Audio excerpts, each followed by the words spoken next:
शंभु। बड़ा ही पावन और सुखद समय है। हम लोग बाबा की पावन कथा पूर्णमयी कृपा प्रसादी के सायंकालीन वेला पर उपस्थित होते हैं। बाबा की जब असीम अनुकंपा होती है, दया होती है, तब हमको भगवत प्राप्ति के कुछ अवसर मिल पाते हैं, हमको कथा के कुछ अवसर मिल पाते हैं, हम भगवान के दो बोल सुन पाते हैं। भगवान के अगर हमको दो बोल सुनने के अवसर मिल रहे हैं तो हमको जान लेना चाहिए कि हम बहुत सौभाग्यशाली हैं, तभी हमको ये अवसर मिला। और बोला गया है कि पहली भक्ति कौन है? बोले प्रथम भक्ति संतन कर संगा, और दूजी रति मम कथा प्रसंगा। पहली जो भक्ति है वो क्या बताई गई? संतों का संग। और आपके माइंड में संत केवल वही है जो पीले कपड़े पहने हो, ऐसा संत नहीं है। जरूरी नहीं कि पीले कपड़ा पहने वाला संत होगा, आपको जीन्स शर्ट में भी संत मिल जाएगा, उसको ढूंढने का प्रयास करो। तो संत का मतलब ये नहीं होता है कि कपड़े रंगे हुए हैं उसी को हम संत कह सकते हैं। संत का मतलब है कि जिसकी अंतर आत्मा शुद्ध हो, अंतर आत्मा में अच्छे विचार हो, भगवान के प्रति अच्छे विचार हो, सत्संगत में लगा हो, वही संत है, वही महात्मा है, वही साधु है। और उसकी संगति हमको मिलना चाहिए। और दूसरी जो भक्ति है वो क्या है? कथा प्रसंगा। कथा में अगर आपकी अनुरक्ति है, कथा को अगर आप मन लगा के सुनते हैं तो निश्चित तौर पे वो भक्ति बहुत सुखदायी है, बहुत सुखदायी है, बहुत मन है, बहुत आप सुंदर विचार वाले हैं, तब आपको कथा सुनने का अवसर मिल पा रहा है। कथा हमको ऐसे नहीं मिलती है। कथा के लिए पहले बहुत लोग प्रयास किया करते थे, और आज भी जिनको कथा चाहिए उनको कथा नहीं मिल पा रही। कथा पाने के लिए बहुत त्याग की आवश्यकता है, तब आपको कथा मिलती है।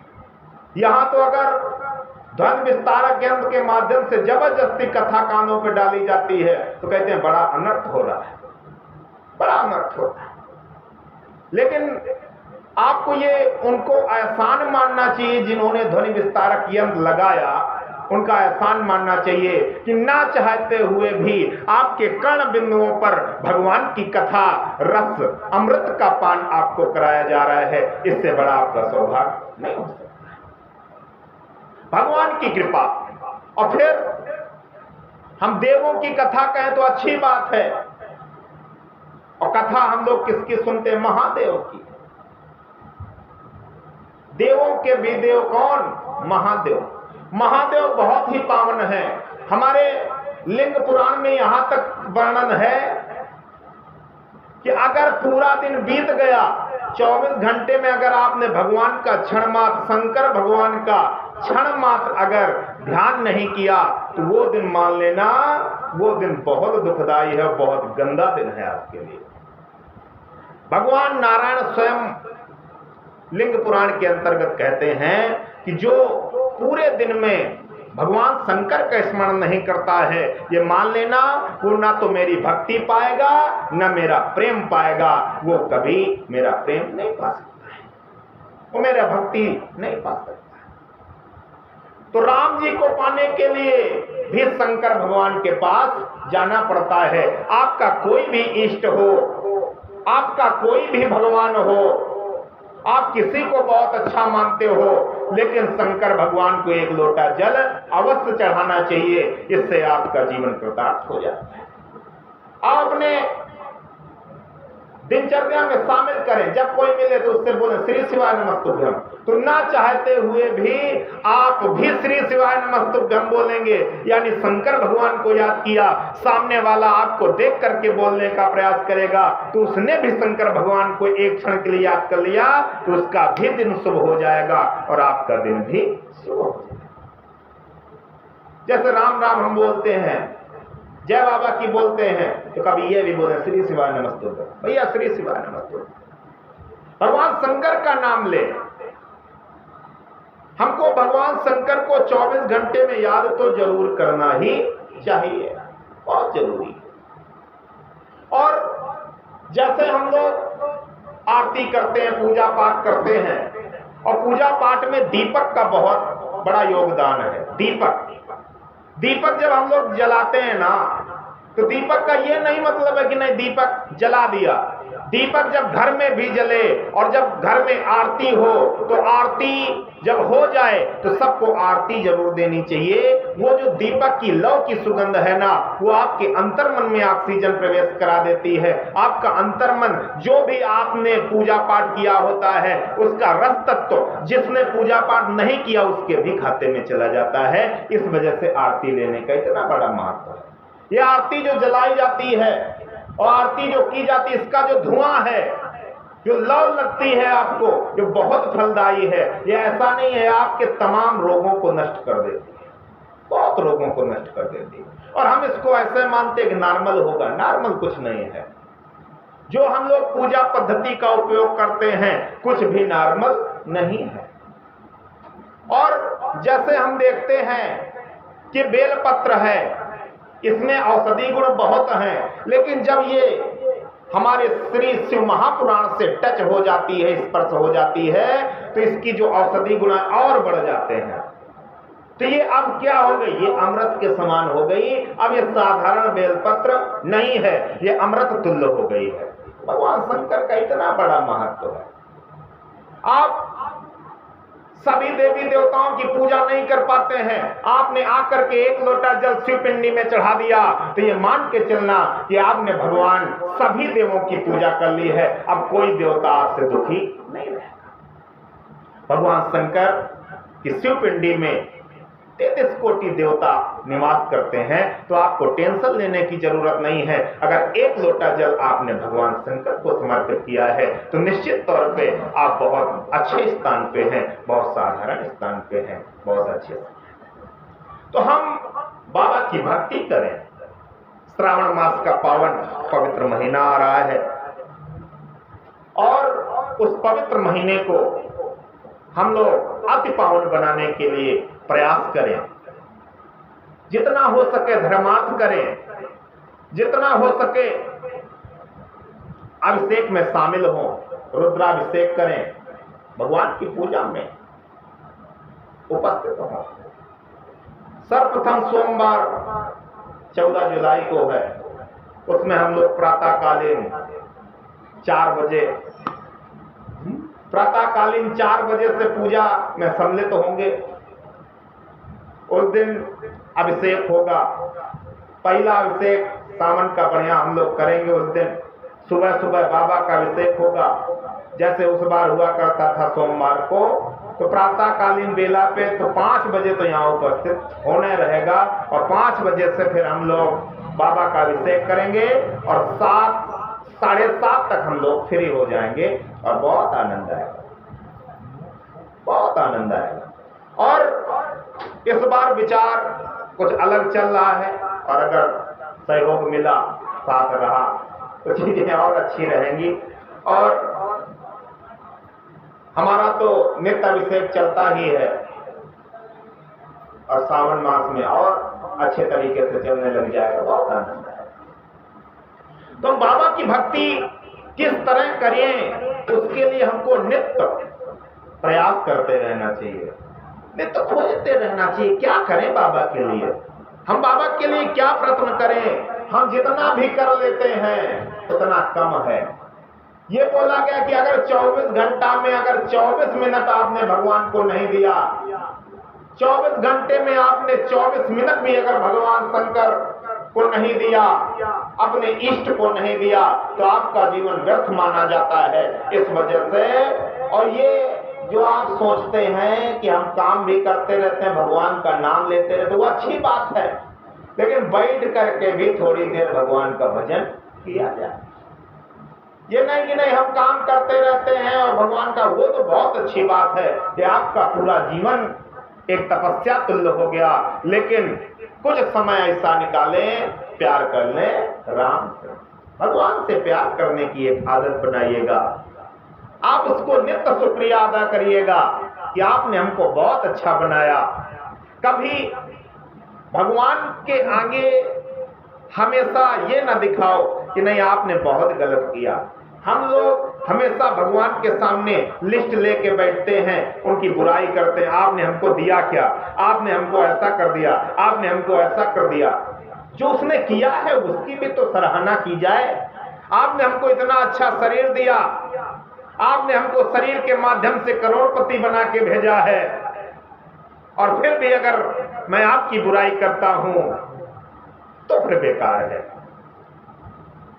कुछ लोग ऐसे हैं जो अपनी आंखों से देख नहीं पाते हैं और हम अपनी आंखों से देख पा रहे हैं, तो ये आपका लाख लाख शुक्रिया है। हम अपने दोनों हाथों से काम कर पा रहे हैं, तो ये आपका लाख लाख शुक्रिया है। हम अपने दोनों पैरों से चल पा रहे हैं, तो ये आपका लाख लाख शुक्रिया है। हमारी दोनों किडनियां काम कर रही हैं, ये आपका लाख लाख शुक्रिया है। हम किस तरीके से आपका शुक्रिया बयां करें, हमारे पास शब्द नहीं है।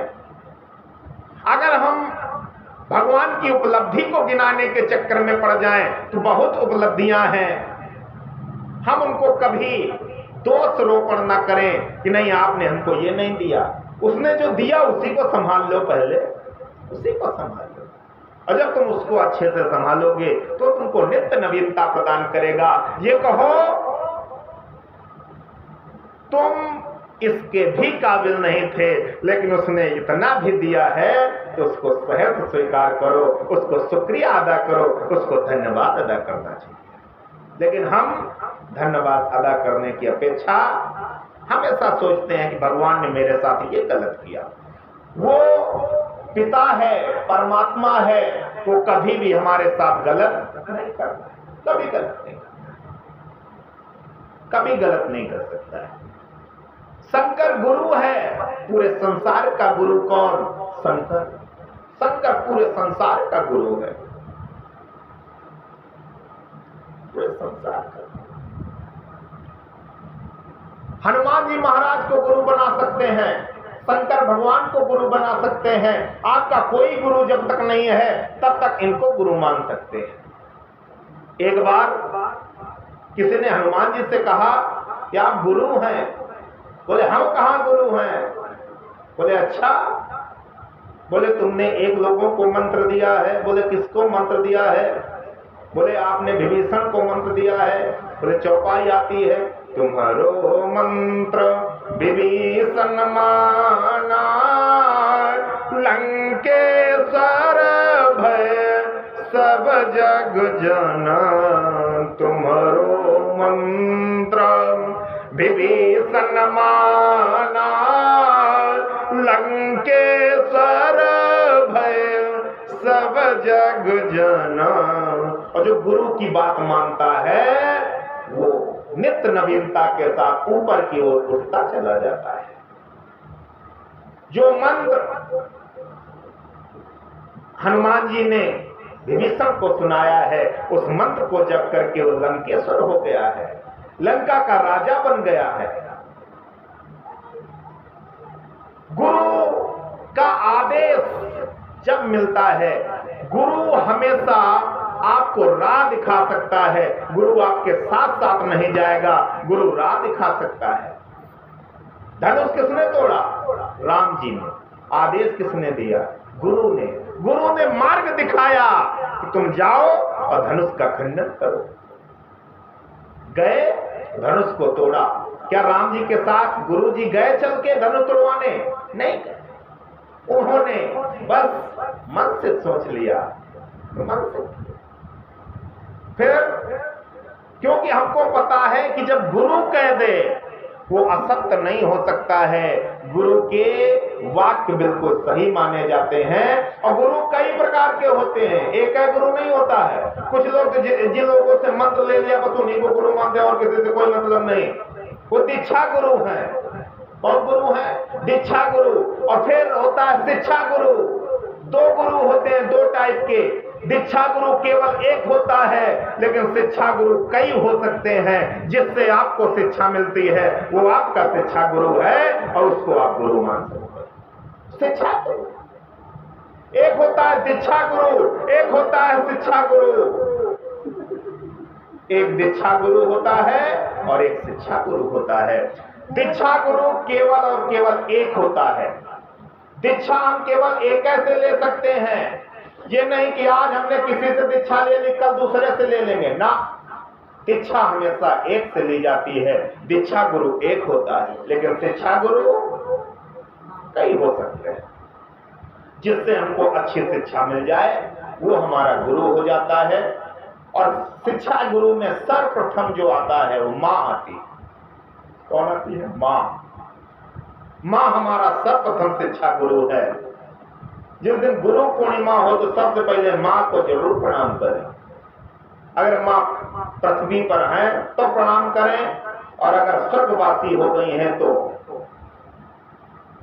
फोटो वोटो हो प्रणाम, बहुत बड़ा महत्व है। प्रणाम करना, प्रणाम करें। और जितने भी शिक्षा गुरु हो, दीक्षा गुरु हो, उनको भी प्रणाम करें, मस्त रहें। और यही नहीं कि केवल गुरु पूर्णिमा में गुरु जी को प्रणाम कर लिया और गुरु जी से कोई मतलब नहीं, तो गुरु जी से हमेशा मतलब रखा जाए, क्योंकि गुरु जी आपको जो रास्ता बताएंगे वो रास्ता पावन होगा, अति पावन होगा। क्योंकि जब हम लोग सर्वप्रथम स्तुति करते हैं तो गुरु जी का दृष्टांत बीच में आता है। गुरु ब्रह्मा गुरु विष्णु गुरुदेव महेश्वरा गुरु साक्षात परब्रह्म तस्मै श्री गुरुवे नमः। फिर हम लोग बोलते हैं गुरु बिन ज्ञान न उपजे, और गुरु बिन मिटे न भेद, और गुरु बिन संशय न मिटे। जय जय जय गुरुदेव। गुरु बिन ज्ञान न उपजे, और गुरु बिन मिटे न भेद, और गुरु बिन संशय न मिटे। जय जय जय गुरुदेव। तीर्थ का है एक फल, हम जो तीर्थ करते हैं उसका एक फल है। तीर्थ का है एक फल, संत मिलई फल चार। तीर्थ अगर हम करें हैं तो उसका एक फल है, और अगर आपको संत मिल जाए तो चौगुना फल देते हैं। तीर्थ का है एक फल, और संत मिलई फल चार, और सद्गुरु मिलई अनंत फल। कहे कबीर विचार। कबीर दास जी कहते हैं कि अगर सद्गुरु मिल जाए, अच्छा गुरु मिल जाए, तो इसका अनंत फल है। इस फल की गणना नहीं की जा सकती। जैसे हम लोग घर में अभिषेक करते हैं, उसका फल 1 गुना मिलता है। शिव जी के मंदिर में अभिषेक करते हैं, उसका फल 10 गुना मिलता है। बेलपत्र के नीचे बैठ करके अभिषेक करते हैं, उसका फल 1000 गुना मिलता है। और अगर गंगा जी के किनारे करते हैं तो उसका फल लाख गुना मिलता है। ये फल हैं। भगवान की पूजा तो कर रहे हैं, लेकिन स्थान परिवर्तन से उसके फलों में परिवर्तन हो जाया करता है। अगर हम स्टील के लोटा से जल चढ़ा रहे हैं तो उसका फल कम है। तांबे के लोटे से जल चढ़ा रहे हैं, उसका फल दूसरा है, उसका उससे ज्यादा फल है। और अगर हम श्रृंगी से चढ़ा रहे हैं तो उसका फल और ज्यादा है। तो ये फलों की महिमा है। भाई जल वो भी चढ़ा रहा है, जल हम भी चढ़ा रहे हैं, लेकिन तरीका बदल जाने से फलों में अंतर आ जाता है। और थोड़ा सा तरीका बदल करके देखें, भगवान सुनेगा। भगवान की पावन भक्ति हम करते रहे, और भगवान की जब हम भक्ति करते हैं तो निसंदेह भगवान आता है। और भगवान हर एक अपना दिया हुआ वादा आपसे निभाने का प्रयास करता है, लेकिन उसने जो वादा आपसे किया है वो हम भूल जाते हैं। जब हम लोग गर्भस्थ शिशु होते हैं, जब माता के पेट में हम होते हैं, वहां पर असह्य पीड़ा होती है। जब वो बहुत पीड़ा होती है तब भगवान वहां पे हमको दिखाई देते हैं। हम भगवान से कहते हैं हमको एक बार बाहर निकालो, हम भजन करेंगे, हम भजन करेंगे। लेकिन जब भगवान कहता है भूलोगे तो नहीं, बोले कदापि नहीं भूलेंगे भगवान। जैसे वो हमको गर्भ से बाहर निकालता है और यहाँ आके हम रोना चालू कर देते हैं, वहां हमने क्या बोला था, हम भजन करेंगे, और यहाँ जब आ जाते हैं तो भजन बदल जाता है, भोजन में आ जाते हैं। हम भजन ना करेंगे, भोजन करेंगे। उदर पूर्ति के लिए बस हम कार्य करते रहते हैं, किससे कितना लेना है। हम जकड़े हुए हैं, हम बंधे हुए हैं, हम मोह रूपी खूंटे से बंधे हुए हैं, हम माया रूपी खूंटे से बंधे हुए हैं। और जब तक हम मोह रूपी माया रूपी खूंटे से ऐसा बंध जाते हैं, ऐसा बंध जाते हैं कि हमको भगवान की याद नहीं रहती है, तो फिर धीरे धीरे भगवान भी हमारी याद करना बंद कर देता है और फिर हम दुखी हो जाते हैं कि मेरे साथ अनर्थ हो रहा है। आपके साथ अनर्थ नहीं हो रहा है, इस अनर्थ का बुलावा आपने स्वयं दिया है। आप सोचते हैं, आपकी मानस पटल कहता है कि हमारे साथ गलत होना चाहिए, तब आपके साथ गलत होता है। अगर आप ये सोच के रखे नहीं नहीं हम 24 घंटे में भगवान का भजन जितनी देर करेंगे, जितने देर भगवान की कथा में बैठेंगे, मन से बैठेंगे, उस समय मोह माया त्याग कर देंगे। जिस समय हम भगवान की पूजा कर रहे होंगे उस समय हमको घर के किसी कामकाज से लेना देना नहीं होगा, उस समय हमारे पास मोबाइल नहीं होगा, उस समय हम मोबाइल से दूरी बना के रखेंगे। ये सारी जब चित्त वृत्ति भगवान देखता है, भगवान कहता है मेरा सच्चा भक्त है, ये सच्चे मन से मुझे पुकारने का प्रयास कर रहा है। और जब हम मोबाइल लेके बैठते हैं, थोड़ी थोड़ी देर में फोन आता है और हेलो करके बात करने लग जाते हैं। भगवान कहता है अच्छा तुम माया में अभी जकड़े हो, हमारे पास आकर के भी माया में जकड़े हो, तो जब हमारे पास नहीं रहते हो तब तुम मुझको कितनी देर याद करते होगे, अतः एक भी याद ना करते होगे। इस वजह से भगवान फिर आपके हाथ को छोड़ देता है और हमको ऐसा प्रयास करना है कि भगवान हमारे हाथ हमेशा पकड़े रहे और हम हमेशा निवेदन करें भगवान से, पकड़ लो हाथ भोले बाबा, पकड़ लो हाथ भोले बाबा, नहीं तो डूब जाएंगे। पकड़ लो हाथ भोले बाबा, नहीं तो डूब जाएंगे। हमारा कुछ न बिगड़ेगा, हमारा कुछ न बिगड़ेगा, तुम्हारी लाज जाएगी। हमारा कुछ न बिगड़ेगा, तुम्हारी लाज जाएगी। केवल हम अगर ये गाते हैं तो उससे कुछ होने वाला नहीं है, वही दिखाई भी देना चाहिए कि जो कर रहे हो आप कर रहे हो। कहीं अगर हम जाएंगे, अपमान अगर हमारा होगा तो हमारा अपमान नहीं होगा, वो आपका अपमान होगा। जो भी हम करें भगवान का आश्रय लेकर। आपके साथ कभी बुरा हो जाए, कोई पूछे क्या हो गया, तो भगवान की जैसी मर्जी थी वो हुआ है। उसकी मर्जी के बिना हम चल सकते हैं क्या? कदापि नहीं चल सकते हैं। हम अपने इष्ट का ध्यान रखें, हम अपने गुरु का ध्यान रखें। गुरु मैंने बताया दो प्रकार के, एक शिक्षा गुरु, एक दीक्षा गुरु। दीक्षा गुरु जो होता है, जिससे हम गुरु मंत्र की दीक्षा लेते हैं, वो केवल और केवल एक होता है। वो पूरे आपके जीवन में एक ही गुरु होता है जो दीक्षा देता है। लेकिन शिक्षा गुरु आपके बहुत हो सकते हैं, जिससे आपको किंचित मात्र शिक्षा मिलती है तो वो आपका शिक्षा गुरु हो जाया करता है। आपकी माता सर्वप्रथम शिक्षा गुरु होती हैं, जो आपको बताती हैं ये आपके चाचा हैं, ये आपके फूफा हैं, ये आपकी बुआ हैं। ये सब ज्ञान हमको कौन देता है? माता के द्वारा बताया जाता है। तो माता हमारी सबसे बड़ी शिक्षा गुरु होती हैं। तो जो हमारे गुरुजन हैं, जो हमारे इष्ट हैं, हमको कभी उनको भूलना नहीं चाहिए। उनका हमको हमेशा धन्यवाद देते रहना चाहिए, क्योंकि गुरु आपको राह बताएगा, चलना आपको पड़ेगा। गुरु आपको राह बता सकता है। अगर किसी ने पूछा कि भगवान को कैसे प्राप्त कर सकते हैं, तो बोला गया भगवान को भजन के माध्यम से प्राप्त कर सकते हैं। तो बताया किसने? गुरु ने बताया भजन के माध्यम से प्राप्त कर सकते हैं। क्या गुरु आपके साथ बैठ करके भजन करेगा? नहीं, भजन आपको करना पड़ेगा। जब आप भजन करेंगे तो निश्चित तौर पे आपका समय अच्छा हो जाएगा। तो गुरु आपको बताता है, गुरु को कभी नहीं भूलना। गुरु पूर्णिमा आ रही है, सर्वप्रथम अपनी मैया को जरूर प्रणाम करें। अगर हैं तो प्रणाम करें, हम नहीं हैं तो उनकी फोटो पे फूल समर्पित करके उनको प्रणाम जरूर करें। और हमेशा ये ध्यान रखें कि दुनिया भर के किसी को दिक्कत हो जाए लेकिन माँ बाप को दिक्कत नहीं होनी चाहिए। ये अगर हम संकल्प लेके गुरु पूर्णिमा में लेके चलें तो सबसे बड़ा जीवन का मूल मंत्र होगा। और आप किसी भी शिक्षा गुरु को प्रणाम करें न करें चलेगा, लेकिन माता और पिता को हमेशा प्रणाम करना है। वो साक्षात इस भूमि पर आपको लाने का श्रेय माता पिता को है।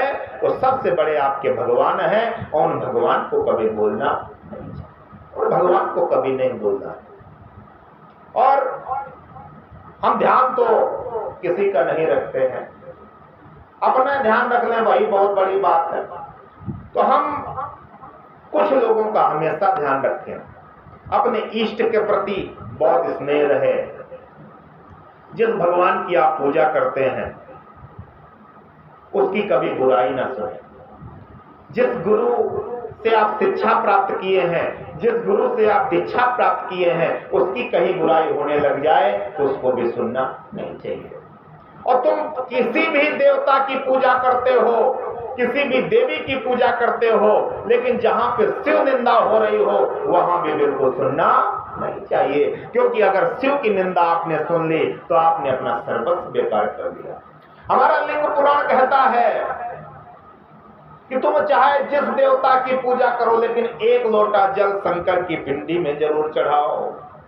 किसी की पूजा करो, तुम जब शंकर भगवान की पिंडी पर एक लोटा जल चढ़ाते हो तो जो आपका इष्ट है, इष्ट के प्रति अनुराग बढ़ जाता है, इष्ट के प्रति स्नेह बढ़ जाता है, उस देवता के प्रति आपका लगाव बढ़ जाता है। जब हम भगवान शंकर की पूजा करते हैं, भगवान शंकर की पिंडी की पूजा करते हैं तो गजानन महाराज को जरूर याद करते हैं। और जो लोग गजानन महाराज को नित्य याद करते हैं उनके कभी दो चीजें बेकार नहीं जाती, रिद्धि और सिद्धि।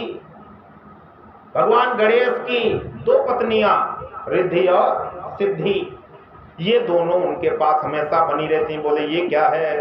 रिद्धि मतलब धन दौलत लक्ष्मी आपके पास हमेशा रहेगी, रिद्धि यानी धन संपदा, और सिद्धि यानी साधना आपकी कभी टूटेगी नहीं। जैसे आप गजानन भगवान की प्रार्थना करते हैं, गजानन भगवान को याद करते हैं, उनका पूजन करते हैं, तो ये मान के चलो कि अगर गजानन भगवान की पूजा हो गई तो आपकी जो नित्य की पूजा है वो कभी खंडित नहीं होगी। उसमें कभी ऐसा नहीं लगेगा कि आज मन नहीं लग रहा है। अगर गजानन भगवान की नित्य पूजा होती है तो गजानन की पूजा नित्य करना चाहिए, और माता रानी की भी पूजा नित्य करना चाहिए। अम्बे मैया की नित्य पूजा होनी चाहिए। अम्बे मैया कभी आपको दिक्कत नहीं दे सकती हैं, अम्बे मैया कभी आपके लिए अहित नहीं सोच सकती हैं, वो आपके लिए हमेशा हित सोचेंगी। इस वजह से अम्बे महारानी की पूजा करनी चाहिए। और आपके इस मंदिर में बहुत ही सुंदर कार्तिकेय महाराज बैठे हुए हैं, कार्तिकेय महाराज की भी पूजन करना चाहिए। खड़मुख, इनके 3 मुख इधर और 3 मुख उधर है, 6 मुख है, और 6 मुख के कार्तिकेय भगवान की नित्य पूजा करने वाले को संयम बहुत रहता है, संयमित रहता है, उसको पता रहता है हमको कब क्या करना चाहिए, संयमित रहता है। और हनुमान जी भी है, और हनुमान जी की भी पूजा करनी चाहिए। क्यों? हनुमान जी सर्वस्व गुरु हैं। शंकर भगवान हनुमान जी सर्वस्व गुरु हैं। एक बार हनुमान जी से किसी ने पूछ दिया कि आप तो गुरु हैं, तो हनुमान जी कभी अपनी बड़ाई नहीं सुनते, हम कहाँ गुरु हैं? तो बोले हो गुरु। तो हनुमान जी ने पूछा कैसे? बोले ऐसे कि जो गुरु मंत्र देता है गुरु तो होता है। बोले हमने किसको मंत्र दे दिया? बोले दिया है, चौपाई बोलती है, तुम्हारो मंत्र विभीषण माना, अलंकेश्वर भय सब जग जाना। बोले तुमने विभीषण को मंत्र दिया है, उसी विभीषण ने मंत्र जप करके लंका का राज्य प्राप्त कर लिया है, इस वजह से तुम बहुत बड़े गुरु हो। तो गुरु हैं हनुमान जी, बहुत बड़े गुरु हैं। तो जब तक आपका दीक्षा गुरु कोई नहीं तब तक हनुमान जी को गुरु मान सकते हैं, शंकर भगवान को गुरु मान सकते हैं। ये पावन कथाएं हैं, हमको शंकर भगवान को किंचित मात्र कभी नहीं भूलना है। और जब हम शंकर भगवान को नहीं भूलेंगे तो निश्चित तौर पे ये बात मान के चलिए कि भगवान शंकर भी आपको नहीं भूलेंगे। और भगवान शंकर अगर आपको नहीं भूले तो ये मान के चलिए 33 कोटि देवता भी आपको नहीं भूलेंगे, क्योंकि शिवपिंडी में 33 कोटि देवता विराजमान रहते हैं। जितने भी देवता हैं सब शिवपिंडी में निवास करते हैं। इस वजह से शंकर को एक लोटा जल चढ़ाने वाला कभी देवताओं के बाधा में नहीं आता, यानी देवता उसको दिक्कत नहीं करता, कभी नहीं करता। इस वजह से एक लोटा जल सारी समस्या का हल। और शंकर भगवान की राम जी की कथा हम सुन रहे थे बाल कांड के बाद अयोध्या कांड में हम लोगों ने देखा था कि जानकी मैया वे राम जी के साथ वनवास जाना चाहती हैं और राम जी उनको बहला फुसला रहे हैं कि ना चलो, लेकिन जब मानी नहीं रही हैं तो बोले चलो। और ऐसा तर्क दिया है जानकी मैया ने, जानकी मैया बोली कि आपने जो तर्क प्रभु दिए हैं बिल्कुल सही दिए हैं कि सास ससुर की सेवा करनी चाहिए, सब कुछ आपकी बातें सही है, लेकिन आप विचार करो कि पत्नी पति के बिना बेकार होती है, इस वजह से आप हमको लेके चलो। और ऐसी बात बोली कि कोई उसका काट नहीं था, बोले चलो चलते हैं। अब कौशल्या मैया राम जी से कहती है तात बस कहकर लाल कहकर रघुपति कहकर रघुवर कहकर मैं फिर कब तुम्हें बुलाकर हृदय से लगाऊंगी और हर्षित होकर तुम्हारे अंगों को देखूंगी। राम जी की मैया कौशल्या माता का बेटे के प्रति अगाध स्नेह होता है, माता का बेटे के प्रति अगाध स्नेह होता है। 100 में से 98 माता कभी कुमाता नहीं होती। अब कलयुग है, 2% अलग बात है, 2% कुमाता भी अब कलयुग में हो गई हैं, पहले नहीं हुआ करता था। 98 माताएं कभी अपने बच्चे का अहित नहीं चाहती हैं। पुत्र का पुत्र सुने है परना माता सुनी कुमाता, ये मैया जी की आरती में आता है। पुत्र कुपुत्र सुने है परना माता सुनी कुमाता, हमने माता कुमाता नहीं सुनी है और पुत्र कुपुत्र सुन लिए। तो माता का वात्सल स्नेह बेटे के प्रति बहुत होता है। तो आज कौशल्या मैया के आंखों से अश्रुधारा नहीं रुक रही है और कहती है राम हे रघुवर मैं तुमको राम वत्स लाला रघुवर कहकर कब बुलाऊंगी, वो समय कब आएगा। लकिसने कातरी महतारी और बचन न आवो विकल भई बारी, राम प्रभु दुखी न विधिनाना और समय सने वो न जाई बखाना। यह देखकर कि माता स्नेह के मारे अधीर हो गई हैं और इतनी अधिक व्याकुल है कि मुंह से वचन नहीं निकलता है। श्री रामचंद्र जी ने अनेक प्रकार से उन्हें समझाया, वह समय और स्नेह वर्णन नहीं किया जा सकता है। तब जानकी जी सास के पांव लगी और बोली हे माता सुनिए मैं बड़ी ही अभाग्नी हूँ, आपकी सेवा करने के समय देव ने मुझे वनवास दे दिया है, मेरा मनोरथ सफल न किया है। आप क्षोभ का त्याग कर दें परंतु कृपा न छोड़िएगा, कर्म की गति कठिन है, मुझे भी कुछ दोष नहीं है। सीता जी के वचन सुनकर सास व्याकुल हो गई, उनकी दशा तो मैं किस प्रकार बखान करूं। उन्होंने सीता जी को बार बार हृदय से लगाया है, धीरज धर शिक्षा दी है और आशीर्वाद दिया है। अचल हो अही बात तुम्हारा और जब लगी गंग जमुन जलधारा, गंगा जी और यमुना जी की जल की धारा जब तक बहे तब तक तुम्हारा सुहाग अचल रहे। सीता जी को सास ने अनेकों प्रकार से आशीर्वाद और शिक्षाएं दी हैं और वे सीता जी बड़े ही प्रेम से बार बार चरण कमलों में सिर नवा कर चली। अब यहीं तक बात नहीं थी, सीता जी तैयार हो गई वो तो ठीक बात, लेकिन जब ये खबर लक्ष्मण जी को पता चली, समाचार जब लक्ष्मण पाए, और व्याकुल बिलख बदन उठी धाये, कंप पुलक तन नयन सनीरा, और गए चरण अति प्रेम धीरा। जब लक्ष्मण जी ने समाचार पाया तब व्याकुल होकर उदास मोड़ दौड़े, शरीर कांप रहा है, रोमांच हो रहा है, नेत्र आंसुओं से भरे हैं। प्रेम से अत्यंत अधीर होकर उन्हें श्री राम जी के चरण पकड़ लिए, चरण पे गिर पड़े आके। वे कुछ कह नहीं सकते, खड़े खड़े देख रहे हैं। ऐसे दीन हो रहे हैं मानो जल से निकाले जाने पर मछली दीन हो रही हो। हृदय में यह सोच है कि हे विधाता, क्या होने वाला है? क्या हमारा सब सुख और पुण्य पूरा हो गया?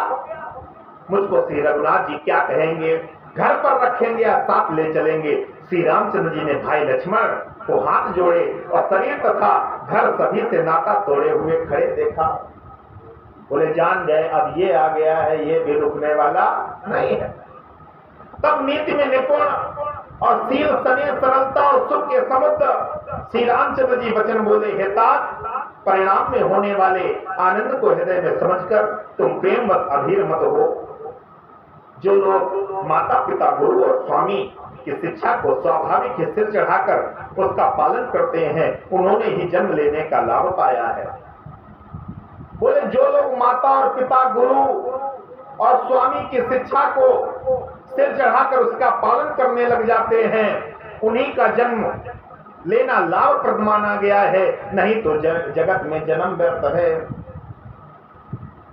हे भाई, हृदय में ऐसा जानकर मेरी सीख मानो और माता पिता के चरणों की सेवा करो।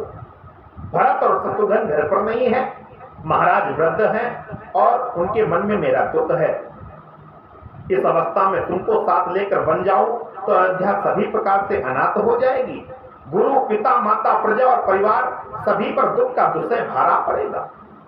अतः तुम यहीं रहो और सबका संतोष करते रहो, नहीं तो हेता बड़ा दोष होगा। जिसके राज्य में प्यारी प्रजा दुखी रहती है वह राजा अवश्य ही नरक का अधिकारी हुआ करता है, नरक का अधिकारी होता है।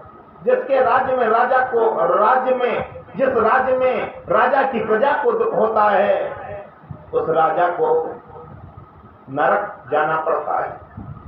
अब नरक की बात आई तो मैं एक बात बता देता हूं। एक हमने ग्रंथ पढ़ा, उसमें बहुत प्यारी बात लिखी थी। उसमें लिखा था, वैसे तो यहां बैठ के ब्राह्मणों की बुराई नहीं होनी चाहिए, लेकिन लिखा था तो मैं बता देता। उसमें लिखा था कि जो ब्राह्मण तंबाकू का सेवन करता है उस ब्राह्मण को अगर कोई दान दक्षिणा करता है तो नरक जाता है।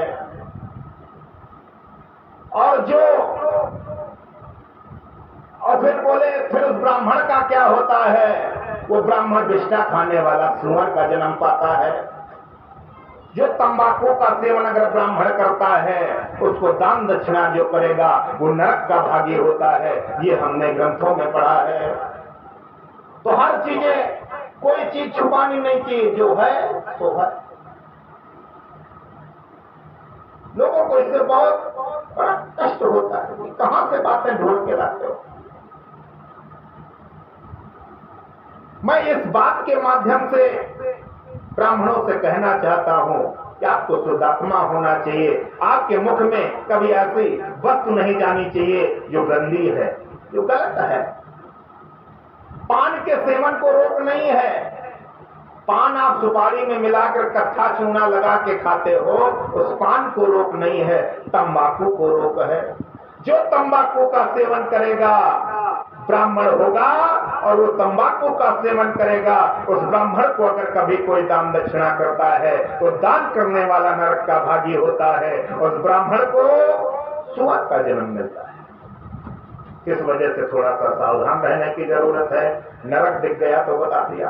बोले शंकर भगवान की जय, राघवेंद्र सरकार की जय हो। हेता ऐसी नीत विचार कर तुम घर रह जाओ। या सुनते ही लक्ष्मण जी बहुत ही व्याकुल हो गए। इन शीतल वचनों से वे कैसे सूख गए जैसे पाले की स्पर्श से कमल सूख जाता है। प्रेम बस लक्ष्मण जी से कुछ उत्तर देते नहीं बनता। उन्होंने व्याकुल होकर श्री राम जी के चरण पकड़ लिए और कहा, हे नाथ, मैं दास हूं और आप स्वामी हैं, अतः मुझे छोड़ ही दें तो मेरा क्या वश है। हे स्वामी,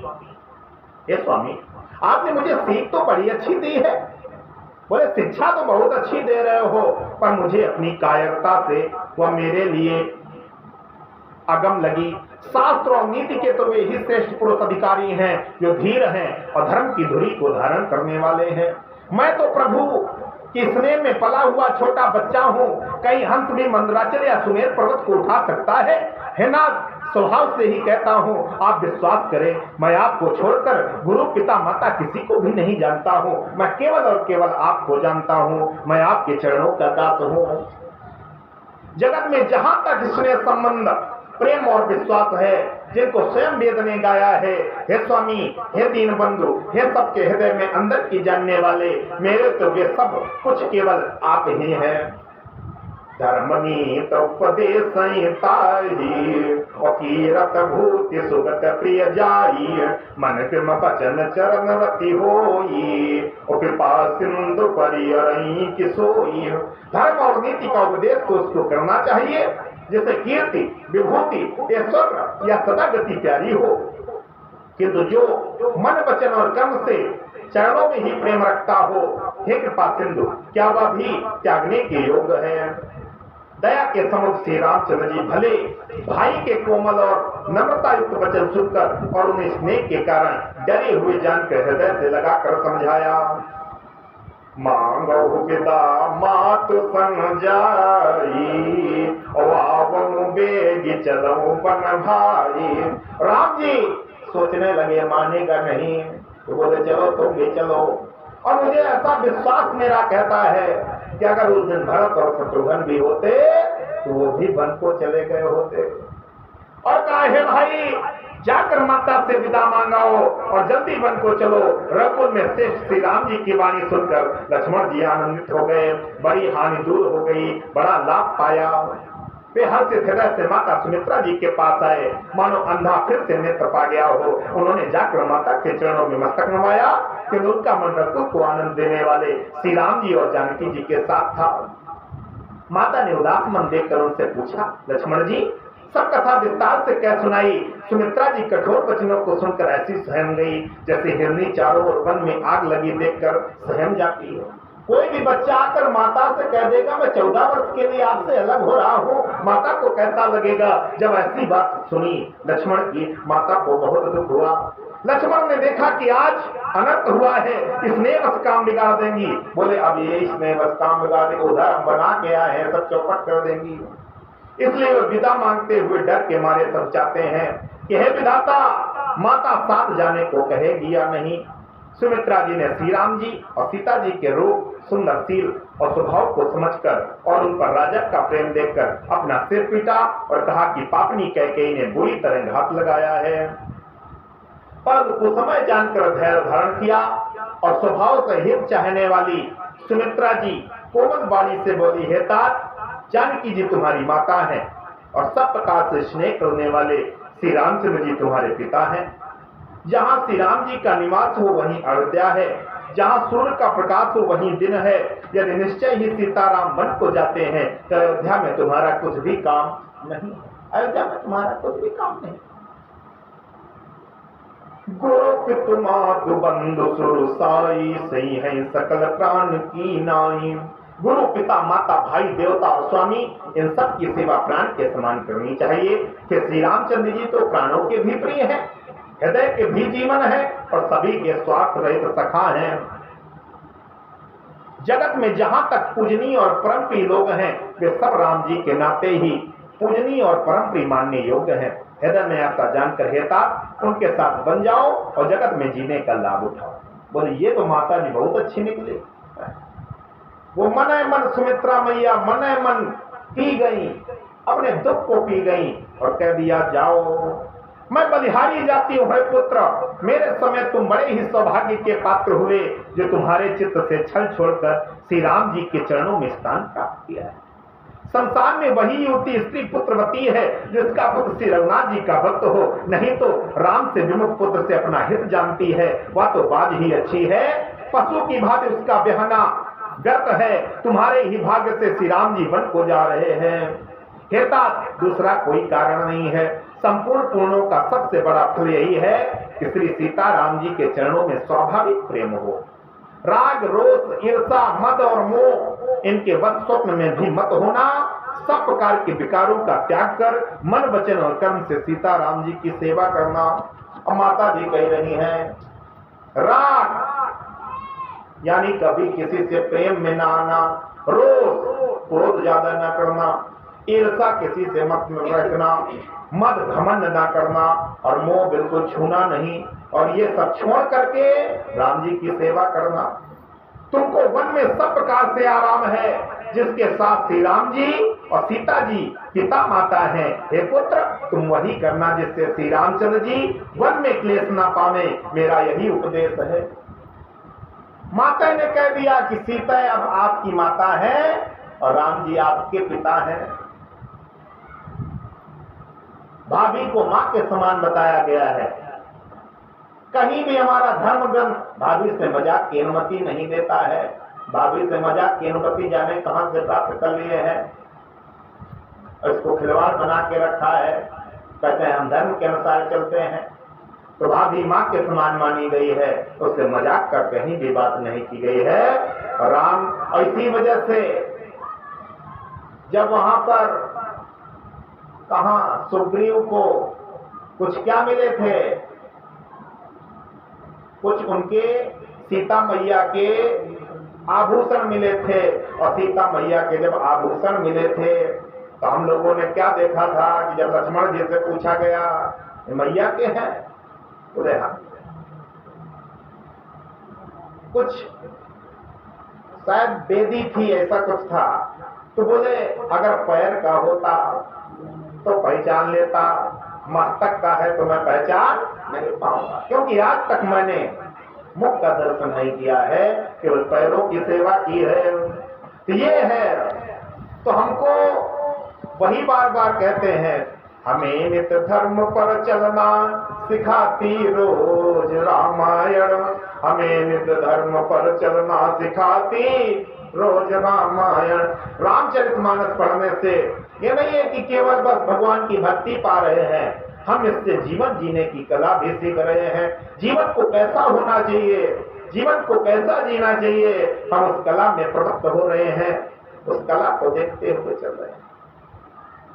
तो जब माता जी ने ऐसा उपदेश किया और बोली, उपदेश यही जय तात तुम्हारे राम सिय सुख पावहि। पितु मातृ प्रिय परिवार पुरस सुरति वन बिसरावहि। तुलसी प्रभु सिख देई आयसु दीन पुण्यासिस दई। रति ओ बिरल अमल सिय रघुबीर पद नित नित नई। रघुबीर पद नित नित नई। रघुबीर पद नित नित नई। हे तात, हे लक्ष्मण, मेरा यही उपदेश है जिससे वन में तुम्हारे कारण श्री राम जी और सीता जी सुख पावे और पिता माता प्रिय परिवार तथा नगर के सुखों की याद भूल जाए। तो सिद्धार्थ जी कहते हैं, सुमित्रा जी ने इस प्रकार हमारे प्रभु श्री लक्ष्मण जी को शिक्षा देकर वन जाने की आज्ञा दी और फिर यह आशीर्वाद दिया कि श्री सीता जी और श्री रघुवीर जी के चरणों में, श्री राम जी के चरणों में तुम्हारा निर्मल एवं प्रगाढ़ प्रेम नित्य नित्य नया होता रहे। माता के चरणों में सिर नवाकर हृदय में डरते हुए या कोई भी विघ्न न आ जाए। पहले हमने एक परीक्षा दी, पहले प्री क्वालिफाई किया, फिर मेंस भी कर लिया। अब कोई दिक्कत ना, इंटरव्यू में दिक्कत ना हो, बस मजा आ जाए।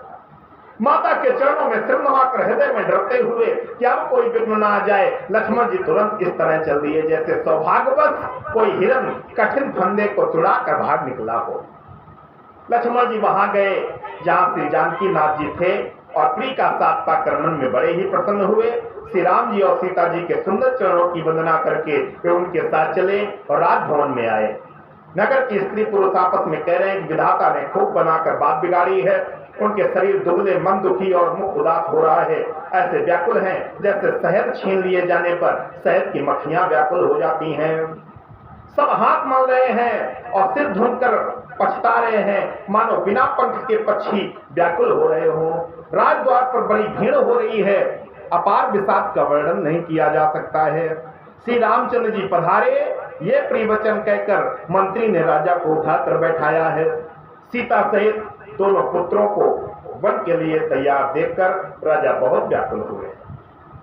सीता सहित दोनों सुंदर पुत्रों को देख देख कर राजा कुलाते हैं और स्नेह बस बारंबार उन्हें हृदय से लगा लेते हैं। राजा व्याकुल हैं, बोल नहीं सकते हैं, हृदय में शोक से उत्पन्न हुआ भयानक संताप है। तब रघुकुल के वीर श्री रामचंद्र जी ने अत्यंत प्रेम से चरणों में सिर नवाकर उठकर विदा मांगी है। पिताजी से विदा मांगने आए हैं। पितुअसीस आयस मोहि दीजय, और हरस समय विस्मय कतकी जय। तात किए प्रिय प्रेम प्रमादु, जसु जग जाई होई अपवादु। सुनि स्नेह बसी उठे नर नार, और बैठारे रघुपति गई बाहर। सुनहु तात तुम कहे मुनि काई, और राम चराचर नायक आईन। शुभ अरु अशुभ कर्म अनुहारी, और ईस देव फल हृदय विचारी। करही जो कर्म पाव फल सोई, और निगम नीति अस कह सब कोई। हे पिताजी, मुझसे आशीर्वाद दो और आज्ञा दो। हर्ष के समय आप शोक क्यों कर रहे हो? तात प्रिय के प्रेम बस प्रसाद करने में जगत में यश जाता रहेगा और निंदा होगी। यह सुनकर स्नेहवश राजा ने उठकर श्री रघुनाथ जी की बात पकड़कर उन्हें बैठा लिया और कहा, हे तात सुनो, तुम्हारे लिए मुनि लोग कहते हैं कि श्री राम चराचर के स्वामी है। शुभ और अशुभ कर्मों के अनुसार ईश्वर हृदय में विचार कर फल दिया करता है। जो कर्म करता है वही फल मिलता है, ऐसी वेद की नीति है। यह सब कोई कहते आए हैं। जैसा कर्म करेगा प्राणी वैसा फल देगा भगवान। ये है गीता का ज्ञान, ये है गीता का ज्ञान। जैसा करोगे, अच्छा करोगे तो अच्छा मिलेगा। खेत में गेहूं बो के आओ तो फिर सोच लो चना मिल जाएगा, मिलेगा क्या? गेहूं बोया है तो गेहूं काटना पड़ेगा, और चना बोगे तो चना मिलेगा। जैसा बोगे वैसा ही काटना पड़ेगा। हो सकता है पूर्व जन्म के आपके कर्म अच्छे रहे हो, इस समय आप बुरा भी कर रहे हैं, लेकिन आपका समय अच्छा चल रहा है तो घबराना नहीं। आज बुरा कर रहे हो तो कल मिलेगा। इस वजह से मत बुरे कर्म कर प्राणी, वरना पछताएगा। भगवान की आंखों से तो बच नहीं पाएगा, तू बच नहीं पाएगा। अरे ओ अज्ञानी मत कर नादानी, अरे ओ अज्ञानी मत कर नादानी। जैसा कर्म करोगे वैसा फल मिलने वाला है। इस वजह से कर्म अच्छा किया जाए। अब अपराध तो कोई और ही करे और उसके फल का भोग कोई और ही पाए। भगवान की लीला बड़ी ही विचित्र है, उसे जानने योग्य जगत में कौन है।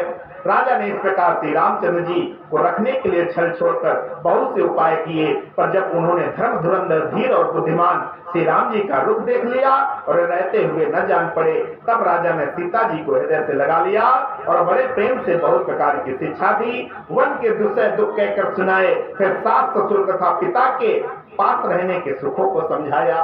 और सीता जी का मन श्री रामचंद्र जी के चरणों में अनुरक्त था, इसलिए उन्हें घर अच्छा नहीं लगा और न वन भयानक लगा। फिर और सब लोगों ने भी वन में विपत्तियों की अधिकता बता बताकर सीता जी को समझाया। मंत्री सुमंत जी, पत्नी और गुरु वशिष्ठ जी की स्त्री आरुधंती तथा और भी चतुर स्त्रियां स्नेह के साथ कोमल वाणी से कहती हैं कि तुमको तो राजा ने वनवास दिया ही नहीं, इसलिए जो ससुर गुरु और सास कहे तुम तो वही करो। या शीतल, हितकारी, मधुर और कोमल सीख सुनने पर सीता जी को अच्छी नहीं लगी। वे इस प्रकार व्याकुल हो गईं, मानो शरद ऋतु के चंद्रमा की चांदनी लगते ही चकई व्याकुल हो जाती है। सीता जी संकोच बस उत्तर नहीं देती हैं। इन बातों को सुनकर कैकेयी तमक कर उठी। उसने मुनियों के वस्त्र आभूषण माला और बर्तन लाकर श्री रामचंद्र जी के आगे रख दिए और कोमल वाणी से कहा, कैकेयी को लग रहा है बहुत देर लगा रहे हैं भाई, तुरंत चलो। तो जा करके सब वस्त्र पहले मार्केट गई थी, पहले शॉपिंग कर लाई थी कैकेयी मैया। राम जी के लिए पहले सब कपड़े अपने ले आई थी, जानती थी तीनों साथ जाएंगे, तो तीनों के लिए कपड़े ले आई थी, दिया भाई। सीता जी संकोच अब उसके बाद जब दिया और कोमल वाणी से कहती, हे रघुवीर, राजा को तुम प्राणों के समान प्रिय हो, राजा सील और स्नेह नहीं छोड़ेंगे। पूर्ण सुंदर यश और परलोक चाहे नष्ट हो जाए पर तुम्हें बन जाने को वे कभी ना कहेंगे। ऐसा विचार कर जो तुम्हें अच्छा लगे वही करो। माता की सीख सुनकर श्री रामचंद्र जी ने बड़ा सुख पाया, परंतु राजा को ये वचन बाण के समान लगे। वे सोचने लगे, अब भी अभागे प्राण क्यों नहीं निकल जाते। राजा मूर्छित हो गए, लोग व्याकुल हैं, किसी को कुछ सूझ नहीं पड़ता कि क्या करें। श्री रामचंद्र जी तुरंत मुनि का वेश बनाकर माता पिता को सिर नवाकर चल दिए। श्री राम जय जय राम, श्री राम जय जय राम, श्री राम जय जय राम, श्री राम जय जय राम। बोले राघवेंद्र सरकार की। ओम नमः शिवाय, ओम नमः शिवाय, हर हर